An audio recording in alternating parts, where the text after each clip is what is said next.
Vamos a tener un tiempo de predicación y queríamos hablar de la cruz, muerte y resurrección. Y no sé si a veces has visto personas que van con una cadenita, con una cruz o algunos símbolos, y tú imagínate ir con una cadenita con este instrumento colgado, con una guillotina. Y dices, wow, qué chocante, ¿no? Qué chocante el llevar una guillotina. Y precisamente es un buen símbolo, pero lo que está mostrando es un símbolo, un elemento, una forma de tortura y de ejecución que se tenía, en este caso, pues en toda la Revolución Francesa, y posteriormente,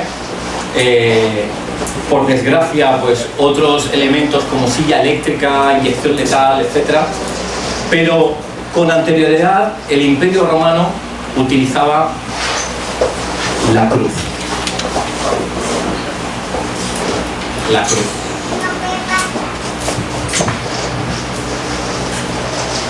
Hoy quería predicar en un modo un poco diferente.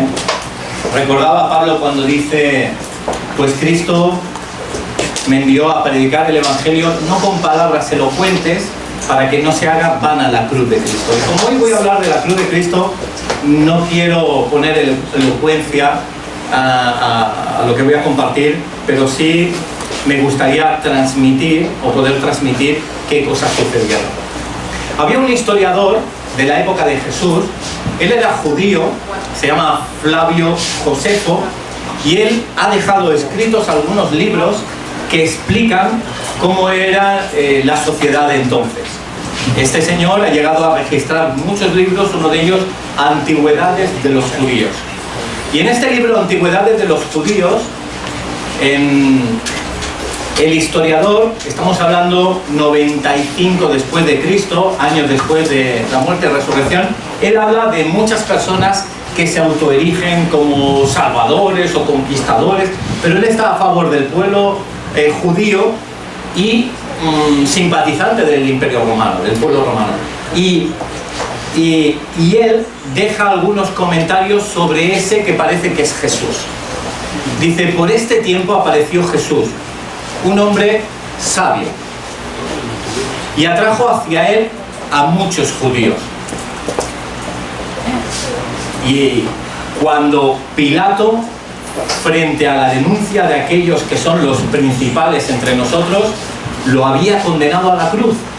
Aquellos que lo habían amado primero no le abandonaron. La tribu de los cristianos, llamados así por él, no ha cesado de crecer hasta este día. Estoy hablando de una persona, de Flavio Josefo, que estaba en contra de Jesús, pero no pudo evitar decir estas cosas. Voy a repetirlas, son pocas. Dice, por este tiempo apareció Jesús, un hombre sabio, y atrajo hacia él a muchos judíos. No estaría muy contento porque de su creencia, pues algunos se apartaban de seguir a Jesús. Dice, y cuando Pilato, frente a la denuncia de aquellos que son los principales entre nosotros, el Sanedrín, dice, lo había condenado a la cruz, aquellos que lo habían amado primero no le abandonaron.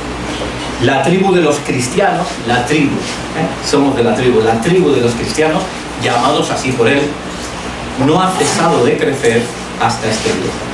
Y podríamos subrayar que actualmente, a 11 de agosto de 2019, no ha cesado de crecer la creencia, la relación con Jesús y el cristianismo. De hecho, se dice que a nivel mundial, diferentes religiones pues crecen en un 0, algo, en un 1%, la fe musulmana pues crece en un 3%, y el cristianismo crece en un 6%. Es decir, que se duplica y crece aún más. Quería entrar en qué se ha dicho de Jesús, de la cruz y la resurrección, y simplemente te comento que hay más de 2000 ocasiones que se habla en el Antiguo Testamento de cómo iba a ser Jesús. Escrito 2000 años antes, 500 años antes, 1000 años antes. Y concretamente el que se denomina el quinto evangelio, el de Isaías, después de Mateo, Marcos, Lucas y Juan. Isaías, en el capítulo 53, el autor, 800 años antes de que llegara Jesús, describe con tal detalle quién iba a ser y cómo iba a ser, que no deja ningún margen a duda de que era el Mesías que esperábamos. Marco. ¿Quién ha creído a nuestro anuncio? Micro. Así sale. ¿Quién ha creído a nuestro anuncio? ¿Y sobre quién se ha manifestado el brazo del Señor? Subirá cual renuevo delante de él y como raíz de tierra seca. No hay parecer en él, ni hermosura. Le veremos, mas sin atractivo para que le defiemos. Despreciado y desechado entre los hombres, varón de dolores, experimentado en quebranto. Y como que escondimos de él el rostro, fue menospreciado y no le estimamos. Ciertamente llevó él nuestras enfermedades y sufrió nuestros dolores. Y nosotros le tuvimos por azotado, por herido de Dios y abatido. Mas el herido fue por nuestras rebeliones, molido por nuestros pecados. El castigo de nuestra paz fue sobre él, y por sus llagas fuimos nosotros curados. Todos nosotros nos descarriamos como ovejas, cada cual se apartó por su camino, mas el Señor cargó en él el pecado de todos nosotros. Angustiado él y afligido, no abrió su boca. Como cordero fue llevado al matadero, y como oveja delante de sus trasquiladores enmudeció y no abrió su boca.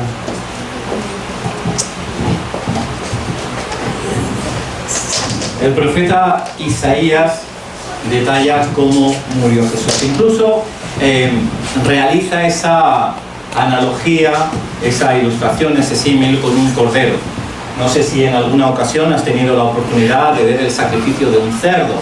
Cuando se sacrifica un cerdo, los chillidos son histrísicos, no para de agitar las patas, está continuamente en oposición al ultraje contra su propia vida. Pero si has podido presenciar o ver quizás en las noticias, en Bélgica se hace bastante a menudo pues por una fiesta que celebran los musulmanes y tienden las pieles y sacrifican los corderos en las azoteas.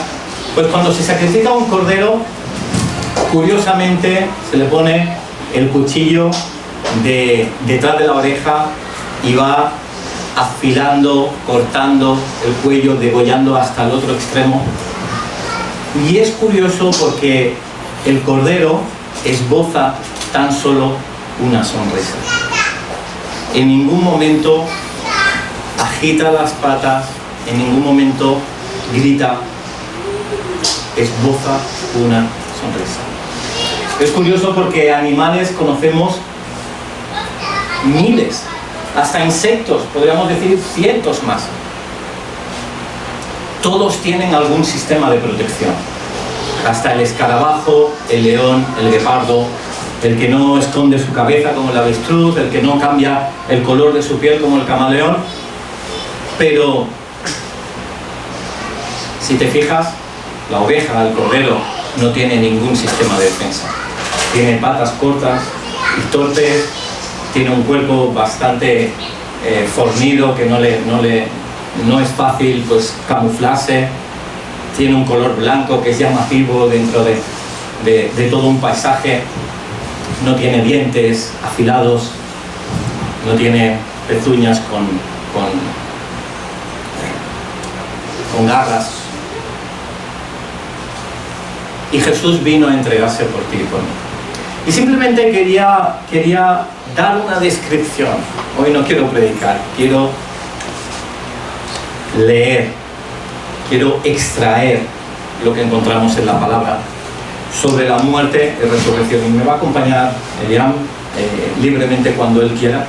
Y simplemente te voy a decir algo que puedes encontrar en los 4 evangelios. Yo estas semanas he estado mirando y explorando y recogiendo diferentes datos y comentaré algunos, no todos por falta de tiempo, pero sí que quiero que visualices, que disfrutes, que experimentes en alguna medida qué es lo que sucedió.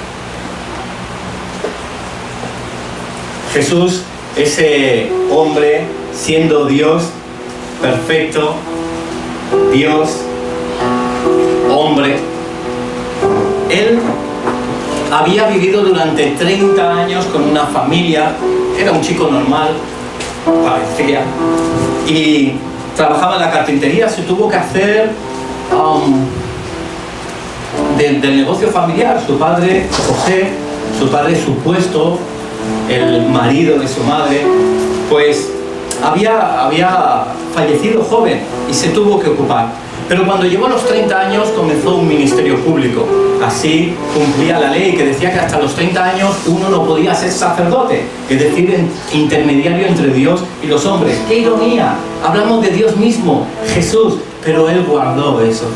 Y esperó hasta los 30 años y comenzó a hacer un ministerio público diciendo con su primera predicación: arrepentíos, el reino de Dios ha llegado. Arrepentíos, el reino de Dios ha llegado. Milagros, liberaciones, sanidades, enseñanzas, risas en las cenas, compañerismo, conversaciones con una mujer samaritana que se creía tan pecadora que ni siquiera Jesús la podía salvar. Hasta su madre se acabó postrando en la cruz porque no había creído totalmente.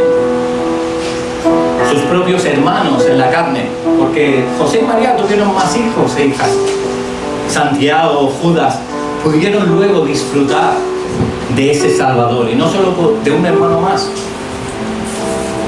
Pero llega el tiempo fatídico. El Sanedrín decide, 70 hombres conocedores de la ley deciden matar a ese impostor, a ese que se cree Dios, ese que les va a robar la religión, ese que está diciendo que sabe más que nosotros. Ese quiere quitarnos el lugar. La religión es nuestra, nosotros tenemos el conocimiento. ¿Quién eres tú, un joven de 30 años? ¿A dónde vas, Galileo, de una zona que fue en un tiempo opositora del reino de Israel? No queremos saber nada. ¿Cómo es posible? Pero no recordaban lo que ya estaba escrito, que de Belén vendría el Salvador, que de Nazaret vendría la salvación. Pero todos esos textos los desecharon. Y cuando se presentó ante Pilato, impulsado y empujado por estos hombres, por el Sanedrín, ¿qué encontramos? A un hombre inocente diciendo la verdad, o callando incluso la verdad. Como un cordero se va acercando hacia el lugar de matadero y van a rebanarle el cuello de alguna manera, por ti y por mí. Él vino a extender el reino, pero también a depositar el pecado tuyo y mío sobre sus hombros. Y en una conversación con Pilato dice: ¿pero qué es la verdad?, le dice Pilato. Y él guarda silencio.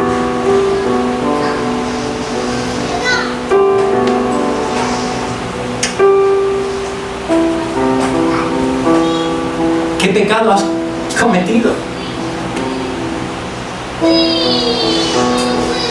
Y Jesús espera, mantiene una conversación corta. Dice: bueno, voy a liberar a uno, sea Barrabás, este impostor, este ladrón, este que hace mal a la sociedad, o a este Jesús que yo no encuentro ningún pecado contra ti. Y la gente gritaba: libera a Barrabás, libera a Barrabás, libera a Barrabás. Pero ¿y este Jesús? Crucificado, crucificado, crucificado. Pilato se lava las manos, que lo latiguen. Él sigue el protocolo romano. Solo el Imperio Romano tenía la potestad de matar a un hombre. Por eso los judíos pidieron a Pilato. Lo envían a Herodes. Herodes no da otra solución. Lo latigan,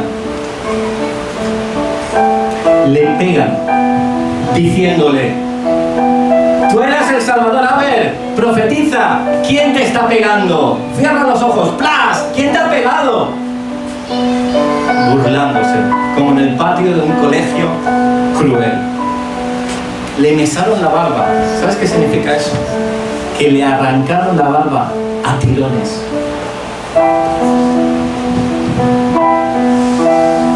Prefirieron liberar a ese ladrón que hacía daño a su propia sociedad que dejar libre al autor de la vida. Y era un hombre no muy corpulento, fuerte o especial en ese sentido. De hecho, algunas personas tenían que ser crucificadas y tenían que cargar con su cruz. Pero los soldados romanos vieron a este hombre que no podía con su cruz y vieron por ahí a un hombre llamado Simón de una población Cirene cercana. Dice: tú, Simón, ven, no, dejadme, ven, llévale la cruz a este. Y cargó la cruz de Jesús. Se fueron afilando y fueron recorriendo un camino que les iba sacando de Jerusalén. Jerusalén, imagínate Jerusalén, la ciudad donde ha querido morar Dios, la ciudad donde ha estado el arca por mucho tiempo, donde ha estado el templo, donde David tuvo los detalles de cómo sería ese templo y luego Salomón lo construyó. ¡Qué maravilla! En lugar de la presencia de Dios, Dios se duele por Israel, Dios se duele por Jerusalén. Pero, ¿sabes? Los judíos no querían que fuera maldita la tierra y no quería que se derramara sangre dentro de Jerusalén. Y sacan de la ciudad de Dios a Dios mismo y se lo llevan unos kilómetros más lejos. Se lo llevan por un camino, esa vía crucis, y se lo llevan hacia un monte. Ese monte, llamado el Gólgota, también significa de la calavera, y es un monte alto donde se puede ver Jerusalén, y desde la parte baja se ve toda la parte rocosa que hay por debajo de ese terreno, y tiene forma de calavera. El autor de la vida está muriendo sobre la muerte, está dejando su vida muriendo en un lugar de muerte. Le clavaron un letrero para identificarlo encima y pusieron: Jesús Nazareno, Rey de los judíos. Los del Sanedrín decían: no pongas eso, Pilatos, pon Él ha dicho. Dice: lo que he puesto, puesto está. Porque Dios controla todo y quiso controlar y quiso decidir que figurara Jesús Nazareno, Rey de los judíos. Lo pusieron en 3 idiomas: en hebreo, en griego y en latín, para que toda persona que fuera cerca o lejos pudiera saber que ese es diferente de los ladrones que pusieron a sus lados. Como era costumbre, se le empapaba con una esponja los labios de vinagre y de hisopo, o vinagre y hiel, o vinagre y mirra. Y la mirra o el hisopo o la hiel es una hierba amarga, precisamente la que se utiliza para embalsamar a las personas fallecidas, porque él se iba acercando a la muerte. Una hierba amarga y venenosa, que lo que pretendía era calmar el dolor. Siempre se hacía habitualmente, pero él la rehusó. No quería dejar de pasar el dolor que Dios había preparado. ¿Qué hacían los soldados romanos mientras tanto? Lo habían dejado desnudo. Le quitaron toda la ropa. Le habían clavado manos y pies.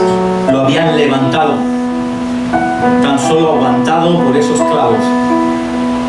Y mientras tanto jugaban esos romanos a ver quién se quedaba con las prendas de Jesús.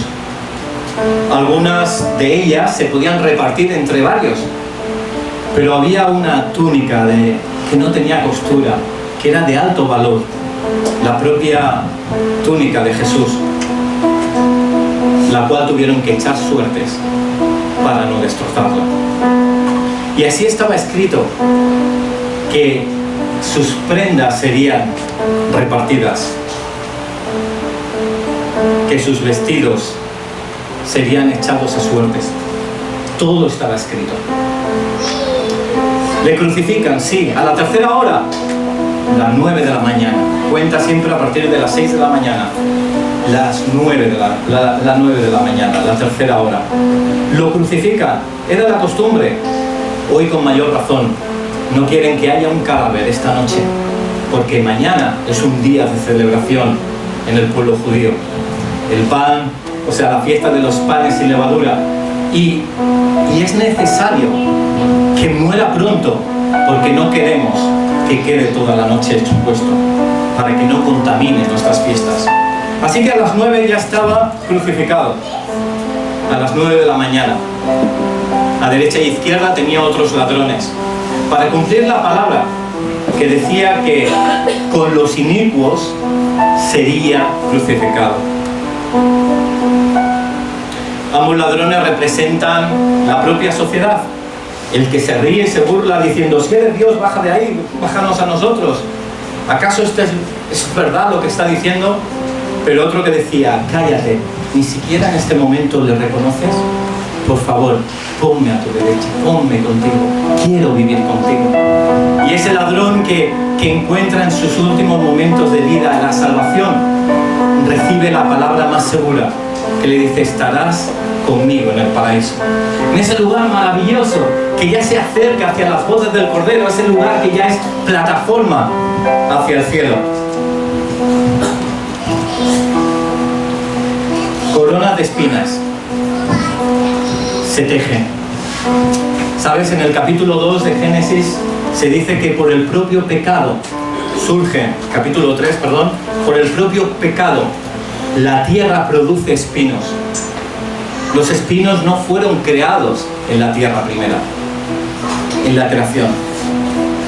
Fue creado por el mal de la propia tierra. Y esos espinos van a ser los que van a coronar al Rey de la vida, simbolizando todo el pecado. Le injuriaron, se rieron,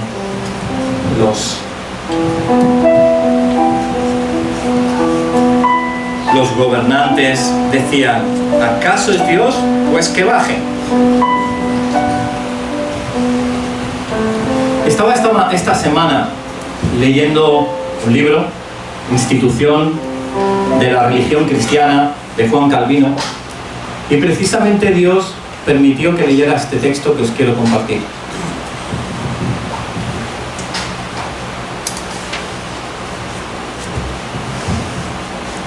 Solo la vida podía triunfar sobre la muerte. La justicia sobre el pecado. La potencia divina sobre los poderes del mundo.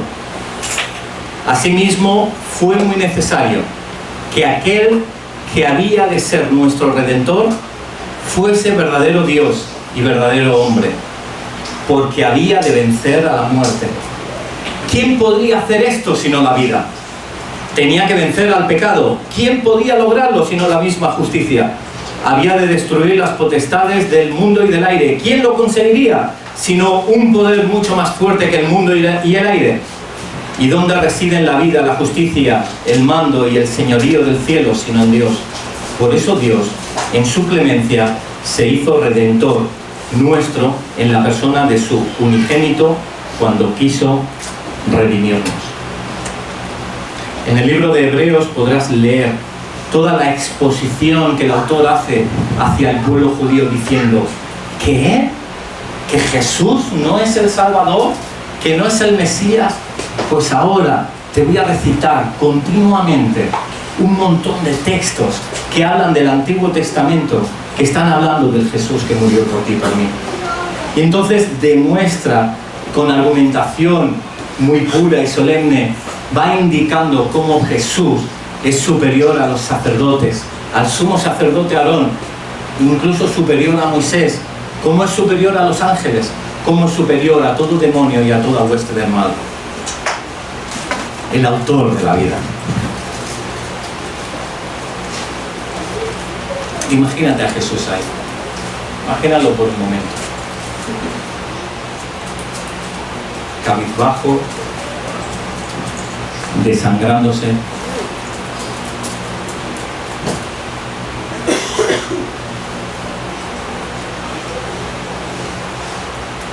Manos clavadas, pies clavados. Hubieron 4 sacrificios en el Calvario. Murió físicamente, murió emocionalmente, todo el sufrimiento de haber sido increpado. Murió espiritualmente porque tu pecado y el mío cargaron sobre él todo el mal que hemos hecho. Todo el mal. Las personas más crueles de esta humanidad, las personas más crueles de toda la historia, las personas más crueles de toda la historia después de Jesús y antes de Jesús y contemporáneos a Jesús. Todo ese pecado, los genocidios, los maltratos, los asesinatos, los abortos, las mentiras, los hurtos, las rebeldías, por todo eso murió Jesús. Y sentía el peso de la culpa sobre él, el peso del dolor del pecado sobre él. Y viene la 4ª muerte, la física, la emocional, la espiritual, y viene una 4ª. Cuando llega un momento que le dice, Elí, Elí, lama sabactani. Dios mío, le dice en arameo, ¿por qué me has desamparado? ¿Qué sería más duro para Dios? Sentir que Dios aparta su rostro y no le quiere ver. El rechazo de Dios mismo. Pero Él se entregó para eso, por ti y por mí. Clamó a gran voz y entregó su espíritu.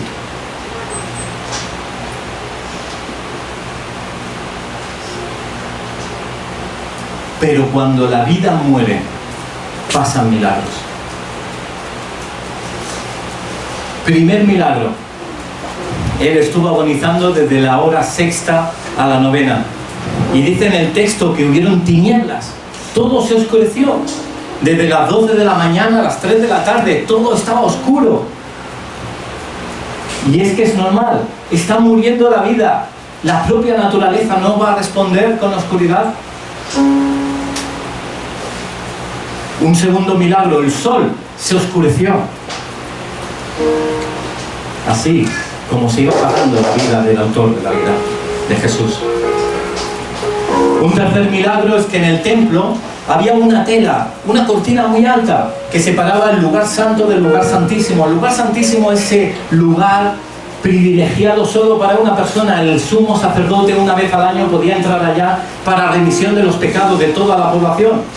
Entraba con una cadena, porque si era muerto delante de la presencia de Dios, desde fuera pudieran sacarle tirando esas cadenas, porque el que entrara allá moría fulminantemente. Es decir, solo una persona tenía el privilegio de estar ante la presencia de Dios un momento al año, para pedir perdón.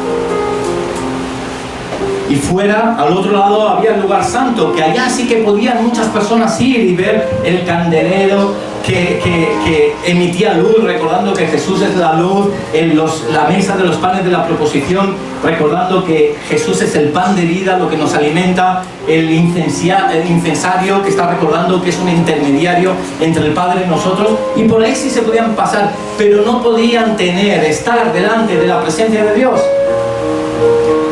Pero el tercer milagro es que de arriba abajo, no de abajo arriba como si fuera de hombre, por nuestros méritos, sino de arriba abajo, por la voluntad del Padre, se rasga de arriba abajo ese telón más grueso que de acero, porque era la separación entre tu propia vida y tu propia muerte. Iba rasgándose de arriba abajo hasta dejar libre acceso a ti y a mí para estar ante la presencia de Dios. El velo se rasgó. Ahora el tabernáculo somos nosotros. El Espíritu Santo vive en nosotros. Además de las tinieblas, del sol que se oscurece, algunos presenciaron cómo ese velo queda rasgado, y hubo un cuarto milagro, hubo un terremoto. La tierra tembló hasta de tal forma que las rocas se partieron en dos, se hacían añicos, todo se movió. ¿Qué ha sucedido? Están matando a un hombre. ¿Qué está sucediendo? Hay un temblor en Jerusalén, no es habitual. ¿Por qué ahora? Porque el autor de la vida está falleciendo, y eso hace conmover los cimientos de la tierra. Y el quinto milagro que sucede es que muchas personas en ese cementerio de Jerusalén, algunos estaban enterrados no queriendo saber de Jesús, no queriendo saber de Dios, y otros sí que tenían fe y temor en Jesús, fe y temor en Dios. Pues en esa hora se abrieron las tumbas de aquellos que habían creído en Jesús, y del polvo de la tierra se recompusieron los huesos, se recompuso la piel, los órganos, las arterias, los músculos, y se levantaban teniendo vida, y comenzaban a quitarse el polvo diciendo: estoy vivo. Y entraban al pueblo, entraban a la ciudad, entraban a Jerusalén. La gente se asustaba, pero si es Yeshua, si es Josué, si es María, eran personas que habían fallecido y que ahora habían recobrado la vida, porque el autor de la vida había sembrado vida al morir. Hechos sorprendentes. Hechos sorprendentes. Al autor de la vida, al que no se le rompió ningún hueso, al que se mantuvo, al que con una lanza después de muerto se le pincha y sale agua y sangre, mostrando el poder de la palabra y el poder de la vida. Queda regada la tierra con su vida, y queda la tierra regada con su palabra. Ha muerto. Jesús ha muerto. ¡Qué desolación! La esperanza que teníamos. Él traía un mensaje que habíamos creído. ¿Acaso ahora seguiremos a un muerto? ¿Qué ha pasado? No entendemos nada. Ahora estamos solos y además perseguidos porque le seguíamos a Él. Hasta entienden y nos reconocen por cómo hablamos, porque hablamos como Él hablaba. ¿Qué me queda si para mí era el pasaje que iba hacia el cielo? Y parece que ha sido un impostor.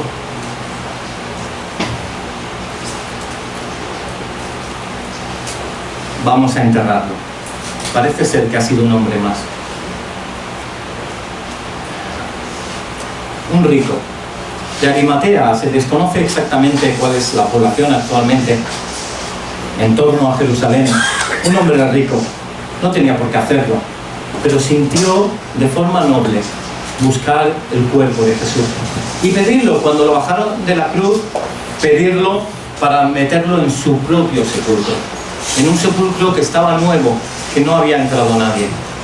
Y allí, como en una cueva pequeña que baja un poquito, allí lo dejan y mueven una piedra que va a sellar esa tumba. ¿Qué ha sido de Jesús? ¿Qué diría María? Mi hijo tenía un mensaje equivocado. ¿Qué dirían los hermanos? Ya mamá, te decíamos. Nunca acabamos de creer. Un hombre más, 33 años, un joven, muerto. Se le puso una sábana que cubriera su cuerpo. Y ahora es un cuerpo ahí dentro de una tumba que se va a ir deteriorando poco a poco. Los romanos dijeron: pongamos una guardia, no sea que vengan y roben por la noche el cuerpo y al final digan que ha resucitado y sea mentira. Y pusieron una guardia, quizás unas 16 personas, vigilando una tumba de un hombre muerto. Nadie sabía que él tenía que hacer un viaje por 3 días y por 3 noches. Eso apoyaría pues esa teoría que dice que quizás fue crucificado el miércoles. Puede ser. 3 días y 3 noches. ¿Dónde tenía que ir? ¿Dónde tenía que ir? El autor de la vida ha muerto. ¿Dónde tendría que ir su alma? Y en Hebreos se nos dice cómo él tuvo que bajar al Seol, al infierno mismo, para tomar las llaves de la muerte, para tener el control sobre la muerte, para derrotar a Satanás cuando Satanás pensaba que le había derrotado ya. Allá libera a estos presos por la eternidad. El destino tuyo y el mío, si no hubiéramos reconocido a Jesús por la eternidad, presos por la muerte, por un pecado que hubo a partir de Adán y Eva, que estamos heredando. Pero llega el tiempo que va a ser diferente. Llega el domingo, llega el primer día de la semana. Parece que ya ha pasado la noche, todavía es de madrugada y suceden cosas.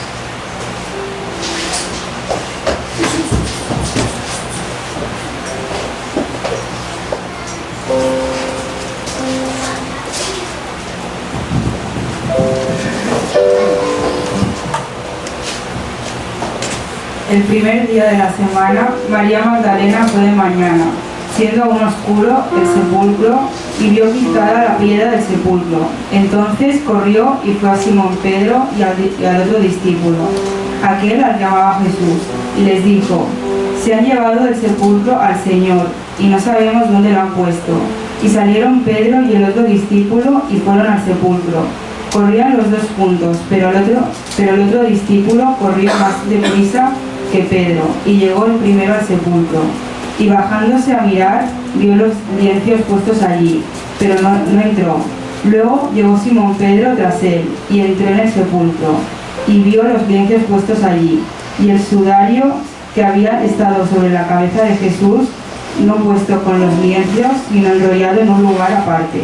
Entonces entró también el otro discípulo, que había venido primero al sepulcro, y vio y creyó, porque aún no habían entendido en la Escritura, que era necesario que él resucitase de los muertos, y volvieron los discípulos a los suyos. Dios, sí, rezarlo.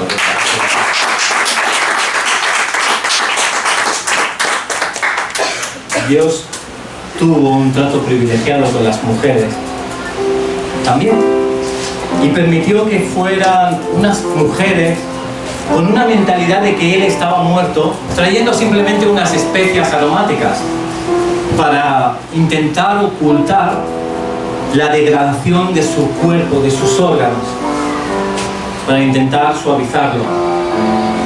Algunas plañideras, algunas que estaban incluso contratadas para llorar. Pero ellas vinieron con unos arbustos, con unas hierbas, para intentar camuflar esto.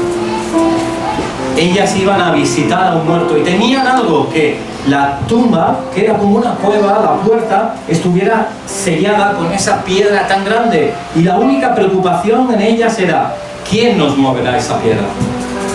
Cuando llegan, ven que no está la piedra, que está apartada a un lado, y meten la cabeza y ven allí un ángel y el banco donde había estado acostado Jesús, y al lado las telas, los lienzos bien plegados. Y es muy curioso, se dice que hay una costumbre en el pueblo de Israel, no he podido encontrar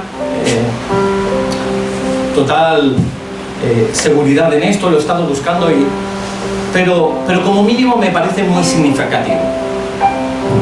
Se dice que una persona judía, cuando iba a un restaurante, a una posada, si la comida le gustaba, dejaba la servilleta y los platos y los cubiertos de cualquier manera, porque estaba mostrando que esa era su casa y en breve va a volver, entonces como para recoger los cubiertos.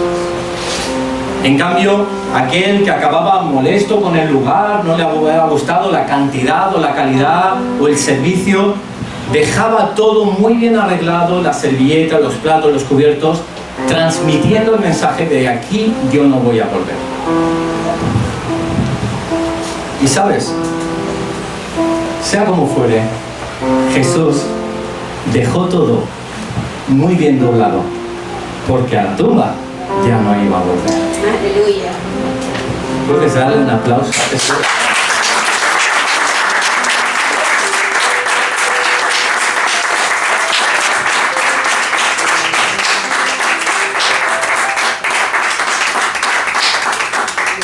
Juan capítulo 11, versículo 25 decía: yo soy la resurrección y la vida. El que cree en mí, aunque esté muerto, vivirá. El Hijo del Hombre ha venido, dice en Mateo 18, el Hijo del Hombre ha venido para salvar lo que se había perdido. Y creo que es un momento idóneo para pasar la Santa Cena. Sé que tenemos la costumbre de hacerlo una vez al mes, pero creo que era una buena forma en cómo reconocer que Jesús había muerto, ese símbolo, ese pan que lo simboliza, y había resucitado para tener contigo y conmigo vida, conversación, relación y disfrutar de una vida eterna.